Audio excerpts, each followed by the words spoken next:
Hello everyone, मैं किरण गुप्ता आपकी हुनर आपकी पहचान प्लेटफॉर्म से एक बहुत ही सुंदर सी छोटी सी मोटिवेशनल स्टोरी के साथ आप लोगों के बीच उपस्थित हुई हूँ। ये जो जीवन हमें मिला है, हम इसकी कीमत को नहीं समझते, हम इसकी वैल्यू को नहीं समझते और हम इसको वेस्ट कर रहे हैं। एक छोटी सी कहानी के माध्यम से मैं कुछ समझाने की कोशिश करती हूँ और आशा है, उम्मीद है कि आप लोग इसको समझेंगे। तो एक कहानी है एक व्यक्ति की जो कि बहुत ही कर्ज में डूबा रहता है और उसे समझ नहीं आता कि वो क्या करे। वो कर्ज को चुका नहीं पा रहा है और दिन प्रतिदिन उसकी टेंशन जो है, उसकी चिंता जो है वो बढ़ रही है। तो अंत में उसने ये तय किया कि अब वो सुसाइड करेगा, वो आत्महत्या करेगा, जिससे उसका सारा प्रॉब्लम का उसे सॉल्यूशन मिल जाएगा। तो वो आत्महत्या करने को जैसे ही जाता है तो वहां पर एक बहुत ही सज्जन व्यक्ति उसे मिलते हैं और वो सज्जन व्यक्ति बोलते हैं कि तुम ऐसा क्यों कर रहे हो, तुम आत्महत्या क्यों करना चाहते हो। तो वो अपनी सारी समस्याएं बताता है कि मैं कर्ज में डूब गया हूं और मेरे पास कोई समाधान नहीं है। एक लास्ट यही एक अंतिम मेरे पास एक ऑप्शन है, विकल्प है कि मैं इस दुनिया से चला जाऊं। तो वो सज्जन व्यक्ति बोलते हैं कि चलो ठीक है, मैं तुम्हारी समस्या का समाधान कर सकता हूं, लेकिन तुमको मेरे साथ कहीं चलना पड़ेगा। तो वो व्यक्ति मान जाता है कि मेरी समस्या का समाधान हो जाएगा, मैं कर्ज से बच जाऊंगा। तो वो व्यक्ति उस सज्जन व्यक्ति के साथ चला जाता है। सज्जन व्यक्ति एक व्यक्ति के पास उसे ले जाता है, एक आदमी के पास उसे ले जाता है और वो सज्जन व्यक्ति उस आदमी के पास कुछ कान में कहता है। तो वो बोलता है, वो आदमी ठीक है 2 लाख। फिर एक कान में कुछ कहता है, फिर वो आदमी बोलता है ठीक है 2 लाख। फिर वो सज्जन व्यक्ति उस व्यक्ति के कान में फिर अंतिम बार कुछ कहता है, तो वो बोलता है ठीक है 10 लाख।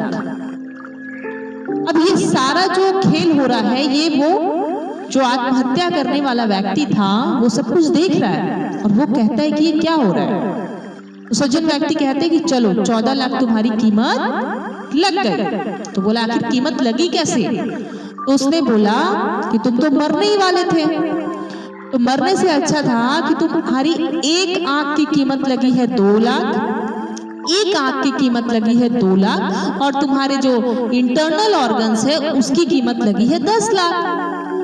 तो व्यक्ति बिल्कुल डर जाता है, ये कैसे हो सकता है, मैं अपना शरीर क्यों किसी को दूंगा, मैं अपने शरीर के अंग को क्यों बेचूंगा। सज्जन व्यक्ति कहते हैं कि आप तो मरने जा रहे थे, तो मरने जब जा ही रहे हो तो इससे तो तुम्हारा भला हो जाएगा, कर्ज भी उतर जाएगा।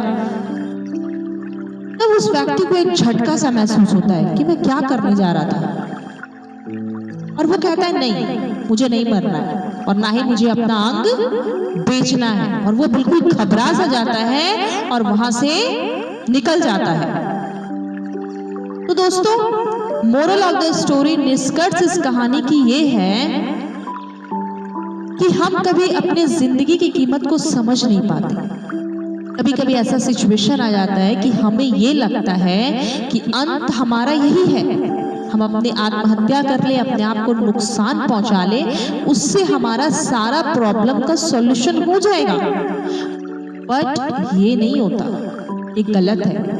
आपकी जीवन की कीमत क्या है ये उससे पूछो जो जीना तो चाहता है लेकिन उसके पास वक्त कम है। दोस्तों, ये जो लाइफ हमें मिला है, ये जो हमारे शरीर के जो अंग है, ये एक एक अंग कितनों में बिकते हैं, इसकी कीमत क्या लगती है, ये जाकर किसी अस्पताल में और डॉक्टर से पूछिए। वो व्यक्ति जिसके पास अंतिम समय है, वो अपनी एक एक जीवन को बढ़ाने के लिए, जीने के लिए भगवान से प्रार्थना करता है कि मुझे जीना है, मुझे नहीं जाना। तो दोस्तों, इस कहानी से ये सीखिए कि अगर आपको ये जीवन मिला है तो उसका मिसयूज मत कीजिए, अपने जीवन को व्यर्थ मत गवाइए, इसको अच्छे से जीना है। और लाइफ में अप एंड डाउन्स तो आएंगे ही, मुसीबत तो आएंगे ही, लेकिन उससे लड़ना है। जिंदगी को खत्म करना समाधान नहीं होता। धैर्य रखिए, विश्वास रखिए और मन को शांत रखिए, हर चीज का सॉल्यूशन है। दोस्तों, ये जिंदगी की कीमत तब समझ में आती है जब ये हमारे हाथ से जाने वाली होती है।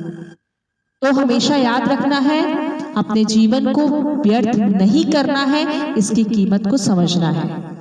तो आशा है, उम्मीद है कि एक छोटी सी स्टोरी आप लोगों को बहुत अच्छी लगी होगी।